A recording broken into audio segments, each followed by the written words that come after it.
Do you know that ladders can really wreak havoc on your body? Yeah, if you fall off of them, it's going to do a lot of damage. But I want to talk about the repetitive nature of ladders and how that can really wreck your body. Whether you're using a step stool, a step ladder, a 6-foot ladder, or a 40-foot extension ladder, the repetition of going up and down is what's going to get you on your leg muscles. Ladders are made to be efficient and fold up and be put away.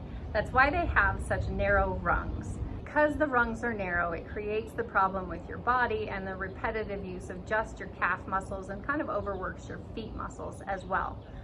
Any chance you get while you're on the ladder, if you're stopped somewhere and doing work, try to put your weight more towards your heels, and that'll give your calf muscles a break.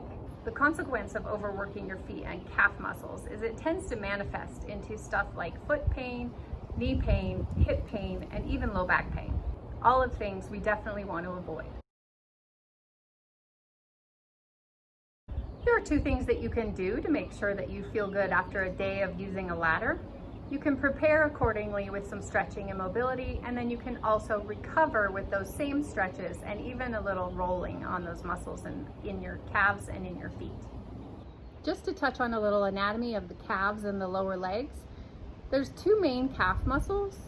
One that runs to the outside and actually crosses the knee joint, and one that's just underneath that, closer to the bone, that does not cross the knee joint. So here's the setup. If you're doing a warm-up for your ladder work, make sure this movement is fluid back and forth. And then afterwards, you can hold it a little bit longer in both positions. If you can, get your foot all the way flat and straight. Work on a stretch with a bent knee and a straight knee. Both are going to work 2 different muscles of your calves. And then definitely check out my foot rolling videos to give your feet some love afterwards. And I always love a little yoga or downward dog that'll stretch these muscles as well. Hope these tips are helpful and that your next ladder adventures, whether it's painting or Christmas lights or cleaning out your gutters, won't wreak havoc on your body.